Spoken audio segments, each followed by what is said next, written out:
Assalamualaikum warahmatullahi wabarakatuh. Nama saya Nurma Lazari dengan NIM 1810611042. Saya dari kelas C Hukum Pidana Ekonomi. Di sini saya akan menjelaskan seputar tema-tema sektor-sektor yang ada di ekonomi.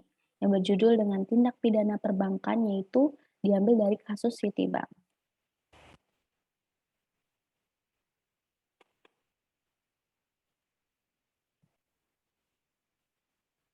Yaitu di kasusnya, Citibank ini merupakan bank terkemuka di Jakarta yang diduga melakukan kejahatan pidana perbankan.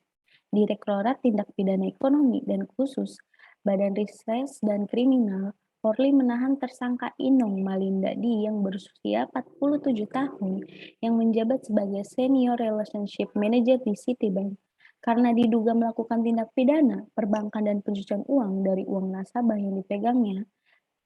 Dana nasabah itu lalu dialirkan ke berbagai rekening milik Malinda maupun perusahaan. Salah satu perusahaan yang menerima aliran dana itu yaitu PT Sarwahita Global Management. Pejabat Citibank yang diduga turut terlibat mendirikan PT Sarwahita Global Management bersama Malinda telah diberhentikan sementara waktu oleh pihak Citibank. Malinda ini dilaporkan oleh Citibank karena adanya pengaduan atau keluhan dari ketiga nasabah bank tersebut yang kehilangan uangnya, sehingga total kerugian sementara yang dialami tiga nasabah tersebut sebesar 17 miliar rupiah.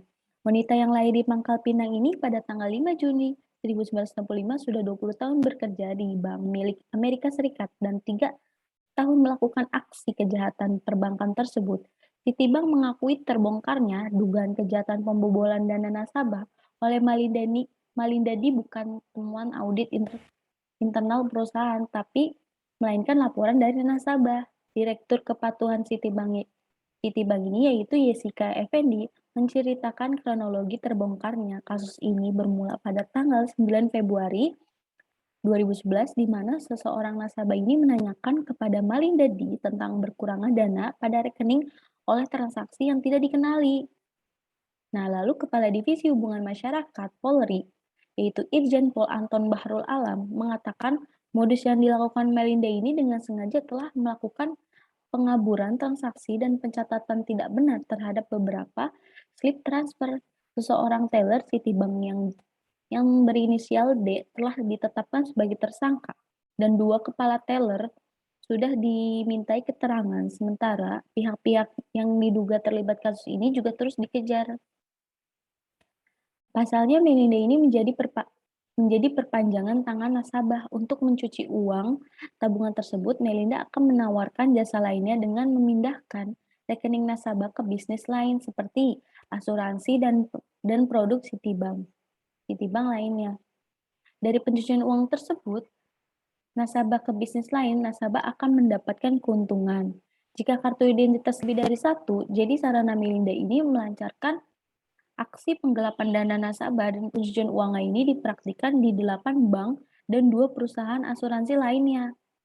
Nah, Kepala Pusat Pelaporan dan Analisis Transaksi Keuangan, yaitu Yunus Hussein, mengatakan pihaknya menemukan 28 transaksi mencurigakan dengan rekening atas nama Malinda di tersangka penggelapan uang Citibank dan pencucian uang. Yunus Hussein sebelumnya membenarkan adanya ex-pejabat yang dikejar Malinda.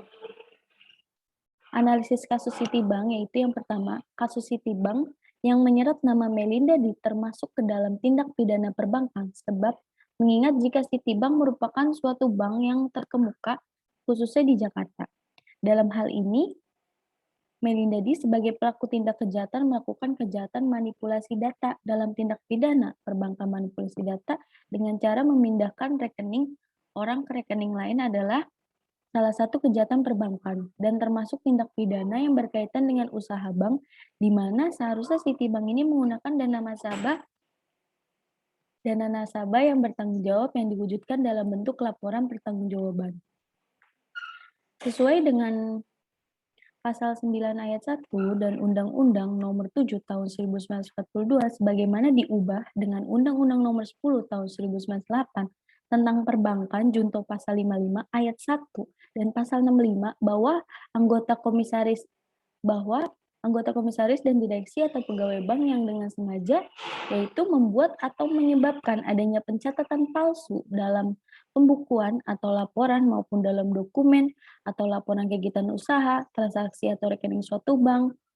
Yang kedua, menghilangkan atau tidak memasukkan atau menyebabkan tidak dilakukannya pencatatan dalam pembukuan atau dalam laporan maupun dalam dokumen atau laporan kegiatan usaha yang laporan transaksi atau rekeningnya suatu bank.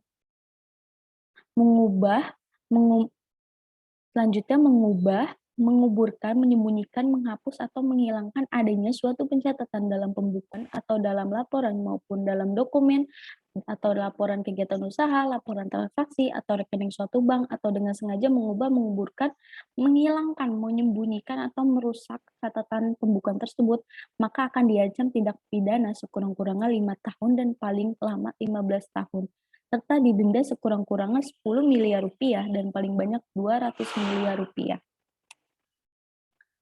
Berikut adalah kesimpulannya yaitu bank sebagai lembaga keuangan memiliki kedudukan yang sentral dalam pembangunan, mengingat dengan kedudukan yang demikian, pengawasan dan pembinaan secara efektif dan efisien perlu dilakukan agar perbankan Indonesia ini memiliki tingkat kesehatan yang baik sehingga dapat bersaing dengan para era global.